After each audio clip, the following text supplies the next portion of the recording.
सो hello प्यारे बच्चों, very good morning to all of you. मैं उम्मीद कर रहा हूँ कि आपकी एग्ज़ाम की पढ़ाई बहुत अच्छी चल रही है। और आज मैं आपके सामने जो वीडियो लेकर आ रहा हूँ बच्चों, केस स्टडी लेकर आ रहा हूँ पार्ट 2। आप सभी ने केस स्टडी का पहला वीडियो देख लिया होगा। मैं उम्मीद कर रहा हूँ कि आप लोग क्वेश्चन सॉल्व कर लिए होंगे। और अगर कोई डाउट है तो आप कमेंट सेक्शन में कमेंट कर सकते हैं, है ना। बहुत बेसिक क्वेश्चंस थे, मतलब क्वेश्चंस तो देखने में बहुत डिफिकल्ट लगते हैं केस स्टडी के, बट जब आप सॉल्व करने जाते हो तो बेसिक कॉन्सेप्ट्स यूज करते हैं और आसानी से क्वेश्चंस क्रैक हो जाते हैं, है ना। और केस स्टडी के बिना अगर जो बच्चा टारगेट कर रहा है कि भाई मैं 80 आउट ऑफ 80 लेकर आ सकता हूँ, तो वो सिर्फ तभी ला पाएगा बच्चों जब उसका केस स्टडी अच्छा होगा, क्योंकि 12 मार्क्स, मिनिमम 12 मार्क्स के क्वेश्चंस केस स्टडी से पूछे जाते हैं, है ना। तो प्रीवियस वीडियो में मैंने 2 केस स्टडी सॉल्व कराई थी, आज फिर हम 2 केस स्टडी सॉल्व करने वाले हैं। देखिए 2 केस स्टडी आपके सामने मैंने दिखाई है, ठीक है। तो स्टार्ट करते हैं वीडियो को। पहला केस स्टडी हमारे सामने। To keep the lawn green and cool, साधना uses water sprinklers which rotate in circular shape and covers a particular area। ठीक है, ये देखिए वाटर स्प्रिंकलर्स जा रहे हैं। ठीक है, आपने देखा होगा कि जो एग्रीकल्चर करते हैं लोग, खेती करते हैं, वो क्या करते हैं, स्प्रिंकलर्स यूज करते हैं ताकि जो पानी है प्रॉपर तरीके से पूरा उस एरिया को कवर करे। ठीक है, ऐसा नहीं है कि सिर्फ एक जगह ही पानी जाए। स्प्रिंकलर्स का यूज ही इसलिए करते हैं ताकि पानी पूरे प्लांट्स को मिले। अगर हम सिर्फ ऐसे पाइप के थ्रू अगर पानी देंगे तो सिर्फ कुछ ही प्लांट्स के पास पानी जाएगा, लेकिन जब हम स्प्रिंकलर्स करते हैं तो ऊपर से पानी आता है, तो हर एक प्लांट को बराबर पानी मिल जाता है। सो बच्चों, यहाँ पर स्प्रिंकलर्स का 2 तरीके की रेडियस दी हुई है, एक सर्कुलर, एक कैपिटल आर और एक स्मॉल आर। ठीक है, capital R greater than R दिया है, तो ये 2 तरीके का एरिया कवर कर रहे हैं स्प्रिंकलर्स। एक जो है बड़ा रेडियस है कैपिटल आर, एक small R. 2 circle touch externally. ठीक है, ये दोनों सर्कल एक्सटर्नली टच कर रहे हैं। The sum of the radius is 130 pi square metre and the distance between their centre is 40। ठीक है, तो हमें जो डेटा दिया है उसके हिसाब से हम ये बोल सकते हैं कि pi R square, capital R square plus pi small R square is equals to 130 pi. ठीक है, अब यहाँ से मैं पाई कॉमन ले लूँ, तो R square plus R square is equals to 130 pi. So pi से पाई कैंसिल हो गया बच्चों, तो इक्वेशन बन गई R square plus small R square equals to 130। So ये इक्वेशन फर्स्ट का आंसर हो गया। फर्स्ट में आपसे क्या पूछा है, obtain a quadratic equation involving R and capital R and small R. तो दोनों आर को यूज करके आपको एक क्वाड्रेटिक बनानी, जो कि हमने इक्वेशन फर्स्ट ही बना दी। अब सेकंड क्वेश्चन है, write a quadratic equation involving only R. अब देखो क्वेश्चन में एक चीज और दी है कि दोनों के बीच का जो डिस्टेंस है, सेंटर का डिस्टेंस है, वो कितना है। देखो इस पॉइंट से लेकर इस पॉइंट तक का जो डिस्टेंस दिया है आपको, वो कितना दिया है, 14 दिया है। तो हम बोलेंगे आर प्लस स्मॉल आर, क्योंकि रेडियस है, आर प्लस स्मॉल आर की वैल्यू कितनी होगी, 40। तो ये बच्चों बन गई इक्वेशन सेकेंड। ठीक है, तो हम कैपिटल आर, हमसे बोला है कि आपको जो वैल्यू बनानी है स्मॉल आर में बनानी है। ठीक है, तो कैपिटल आर की जगह हम क्या रखेंगे, 14 माइनस आर। सो ये जो वैल्यू हम कहाँ पुट करने वाले हैं, इक्वेशन फर्स्ट में। ठीक है, तो आर की जगह हमने रख दिया 14 माइनस आर का square plus R square is equals to 130। Right बच्चों, अब इसमें ए माइनस बी का होल स्क्वायर लगाएंगे, जो कि A square minus 2ab plus B square होता है। सो यहाँ पर 14 का स्क्वायर इज 196, मैं डायरेक्ट कर रहा हूँ, plus B square R square minus 2ab means 28 R plus R square is equals to 130। R square plus होके कितना हो गया, 2r स्क्वायर हो चुका है। ठीक है, अच्छा पाई बाई तो हमने हटा दिए थे ना, 2r स्क्वायर हो गया माइनस 28r और प्लस 196 माइनस 130 इक्वल्स टू 0। अब 196 में से 130 माइनस करना है, तो 2r स्क्वायर माइनस 28r और ये कितना हो जाएगा, 196 में से 130 माइनस किया तो 66। ठीक है, इक्वल्स टू 0। आप चाहो तो यहाँ कॉमन ले सकते हो, यहाँ पर 2 कॉमन लिया तो इक्वेशन बन गई R square minus 14r plus 33 equals to 0। So R square minus 14r plus 33 हमारी ये क्वाड्रेटिक बन चुकी है। ठीक है, तो उन्होंने बोला था कि इक्वेशन बताओ जिसमें सिर्फ स्मॉल आर इन्वॉल्व हो, तो ये हमारा जो सेकंड क्वेश्चन का आंसर है वो ये था, are square minus 14r plus 33। अब क्वेश्चन में, थर्ड क्वेश्चन में 2 चीजें पूछी, या तो आप ए सॉल्व करें या तो बी सॉल्व करें, आप दोनों ही सॉल्व करके बताने की कोशिश करेंगे।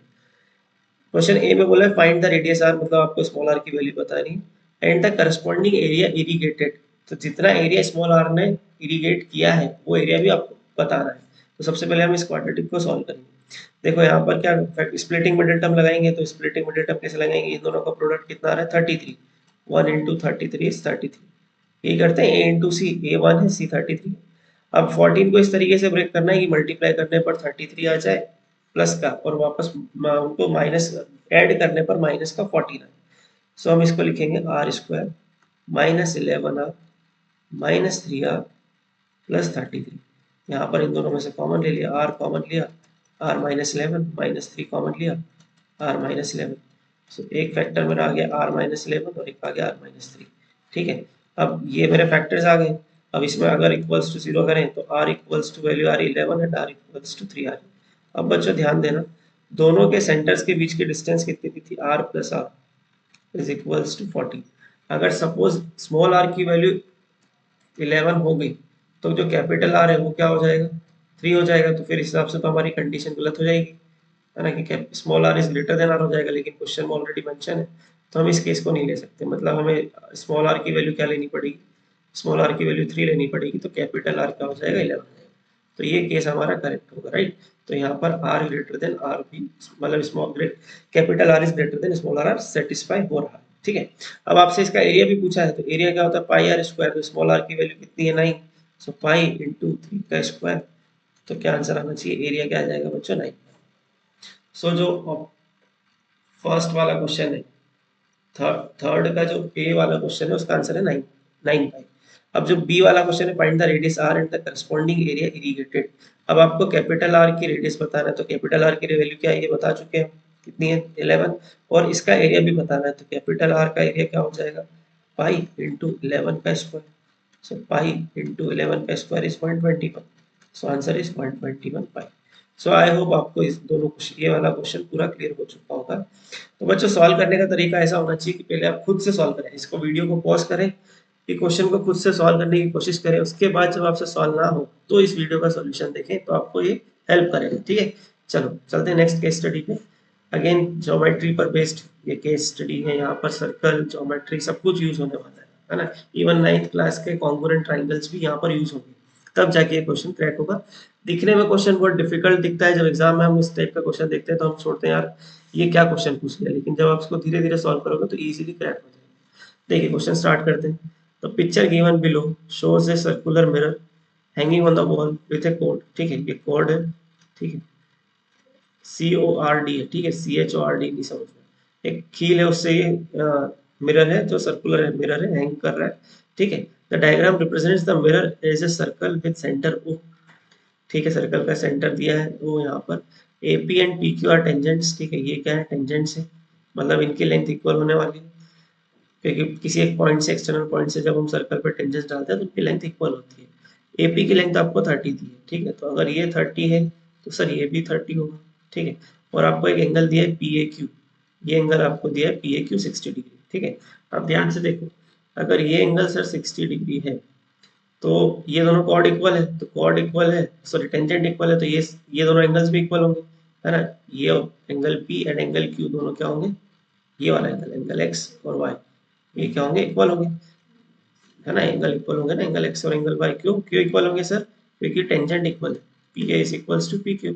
अगर हम ट्राइंगल की बात करें, ट्राइंगल PAQ, उस ट्राइंगल में हम बात कर रहे हैं PAQ, ध्यान से देखना कि आपको P और PQ बराबर है, तो अगर लाइन इक्वल है तो हम बोलेंगे कि भैया एंगल्स भी इक्वल होंगे, आइसोसेलेस ट्राइंगल पता है ना।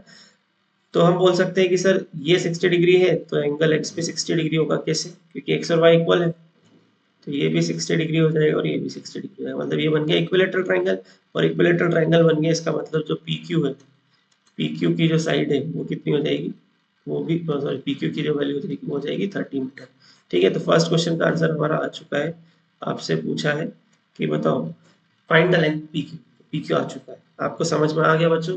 बेसिक प्रॉपर्टीज है आइसोसेलेस ट्राइंगल की, कि अगर आपकी ये दोनों साइड इक्वल है तो ये दोनों एंगल इक्वल होंगे।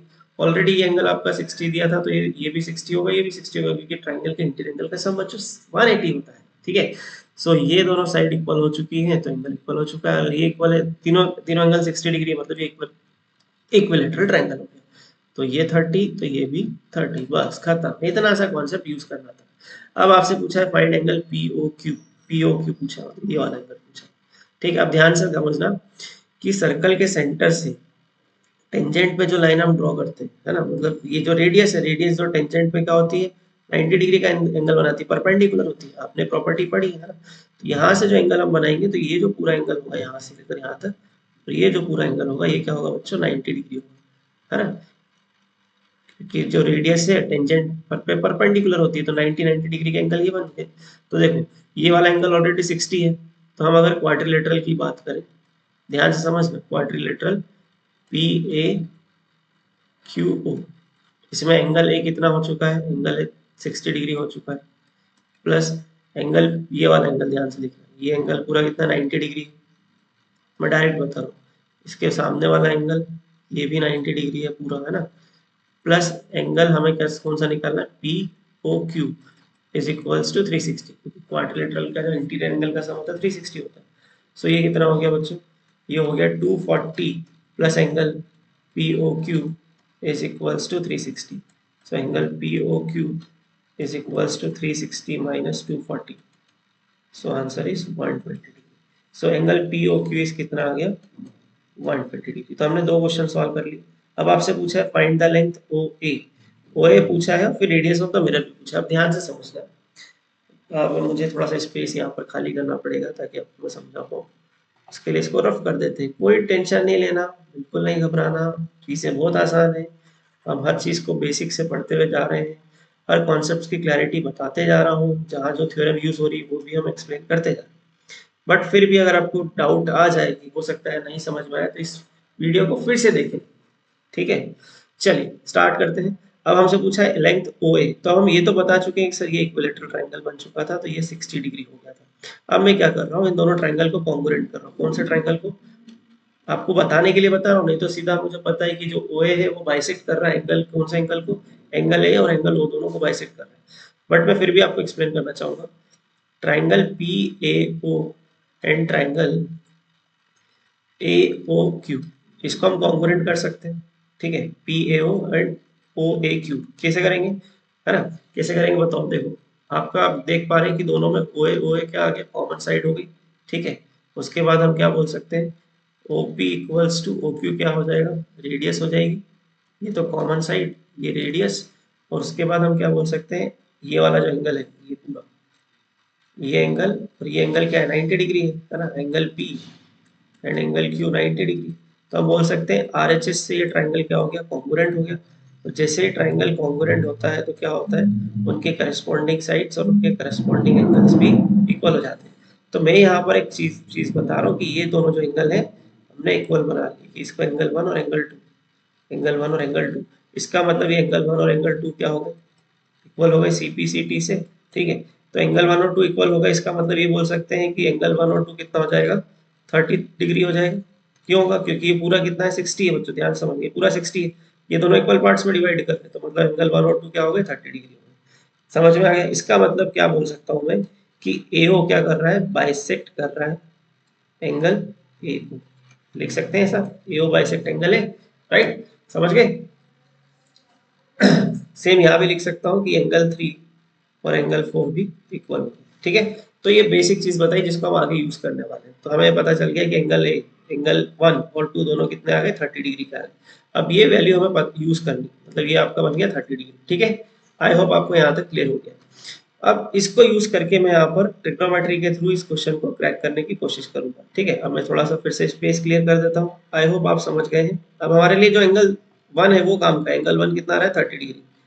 अगेन इसको इरेज कर देते हैं, ठीक है। मैं जो एक्सप्लेनेशन दिया वो आप समझ चुके हैं, इसलिए मैं उसको रफ कर, और अगर नहीं समझ में आया तो इसको वापस से बैक करें, वीडियो को पीछे जाए लेके जाएं और सॉल्व करें।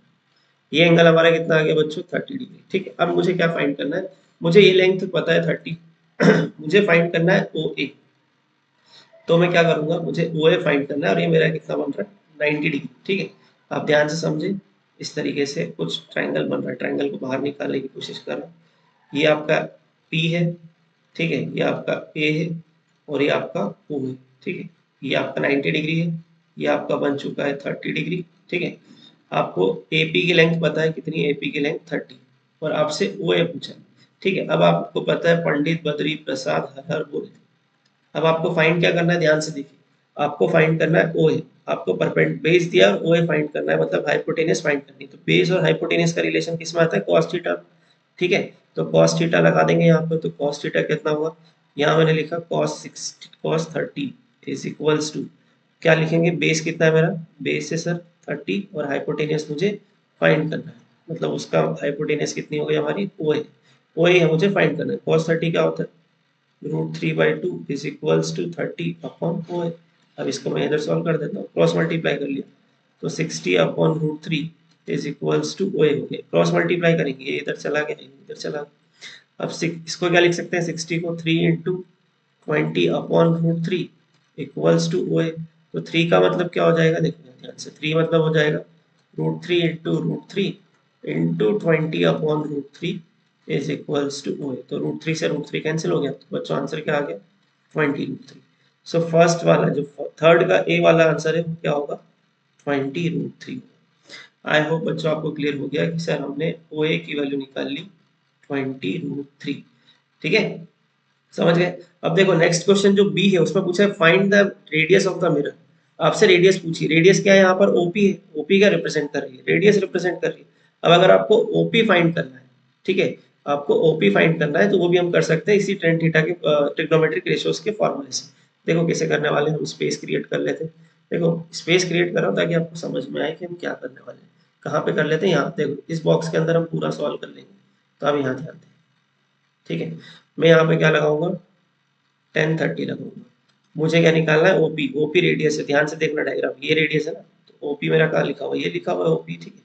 तो ये रेडियस निकालना है। तो ओपी tan थीटा क्या होता है, परपेंडिकुलर अपॉन बेस। बेस कितना है 30, तो tan 30 क्या होता है 1/√3 is equals to OP upon 30। ठीक है, तो ओपी की वैल्यू क्या हो जाएगी बच्चों, 30/√3। और 30/√3 को मैं क्या लिख सकता हूँ, 10√3, है ना। कैसे लिखा 10√3, देखो 30/√3, इधर ध्यान से देखो 30/√3 है, तो 30 को मैंने लिख दिया 3 इंटू 10/√3। 3 को मैंने लिख दिया √3 इंटू √3 इंटू 10/√3। तो √3 से √3 कैंसिल हो गया, तो ये बन गया 10√3। आई होप बच्चों आपको समझ में आया होगा। तो ये दोनों केस स्टडी मैंने तो बहुत बेसिक कॉन्सेप्ट से लेकर पढ़े, अगर जिसको कुछ नहीं आता ना वो भी इन क्वेश्चंस को आसानी से समझ जाएगा और कर लेगा, अगर मेरे सॉल्यूशंस पे आपने ध्यान दिया होगा तो। ठीक है, अदरवाइज तो आपको भगवान भी आके पढ़ा देगा तो भी कुछ समझ नहीं आने वाला। ठीक है, तो ये चीज ध्यान रखें, कॉन्सेप्ट बहुत क्लियरिटी से समझाए गए हैं, हर एक चीज बहुत बेसिक से डील की गई है। और फिर भी कोई दिक्कत आए तो आप कमेंट कर सकते हैं। केस स्टडी बहुत इंपॉर्टेंट है बच्चों, ये 2 केस स्टडी मैंने सॉल्व करा दिए। इसके पहले एक वीडियो ऑलरेडी डाल चुका हूँ 2 केस स्टडी का, वो भी आप जाकर देखें, उसमें आप कमेंट कर सकते हैं अगर कोई डाउट आ रहा है तो। सबसे पहले आप वीडियो को पॉज करें, देख स्टार्टिंग कैसे करनी है, वीडियो को पॉज करना है, क्वेश्चन पढ़ना है, उसको पूरा सॉल्व करना है, उसके बाद आप जाकर सॉल्यूशन देखिए कि आपका आंसर करेक्ट आ रहा है या नहीं आ रहा है। और अगर नहीं आ रहा है तो फिर उसमें देखिए क्या गलतियां हो रही हैं। क्योंकि अगर 80 आउट ऑफ 80 आपने टारगेट रखा है, अगर टारगेट आपका 80 आउट ऑफ 80 है या 75 भी है, तो वो तभी होगा जब आपके केस स्टडी पे अच्छी पकड़ होगी। अभी एक और वीडियो में लेके आ रहा हूँ केस स्टडी का, लगभग मैं 10 से 12 केस स्टडी आपको सॉल्व करा दूंगा ताकि आपकी अच्छी प्रैक्टिस हो जाए। ठीक है, चलिए बने रहिए हमारे वीडियो में ताकि आपको इस तरीके के पढ़ाई की वीडियो मिलते रहे। और मैं ये उम्मीद कर रहा हूँ कि आपकी प्रिपरेशन बहुत अच्छी चल रही है। 2 दिन बाद आपका एग्जाम है, बहुत क्लोज है हम एग्जाम के, आप अच्छे से पढ़ रहे होंगे, आपका टाइम अच्छे से यूज कर रहे होंगे। ठीक है, तो मिलते हैं नेक्स्ट वीडियो में, अगेन फिर केस स्टडी बताऊंगा। एक ट्रिग्नोमेट्री का पूरा कंप्लीट वीडियो मैंने डाल दिया है, पूरा 1 शॉट रिवीजन ट्रिग्नोमेट्री, वो जाकर देखें। उस ट्रिग्नोमेट्री में आपके प्रीवियस ईयर क्वेश्चंस और जो कुछ क्वेश्चंस मुझे इंपॉर्टेंट लगते हैं जो आ सकते हैं एग्जाम में, वो भी मैंने अपलोड किए। लगभग 56 मिनट का वीडियो है ट्रिग्नोमेट्री का, जिसमें पूरी ट्रिग्नोमेट्री मैंने रिवाइज करा दी विद क्वेश्चंस। ठीक है, चलो बाय बाय, टेक केयर।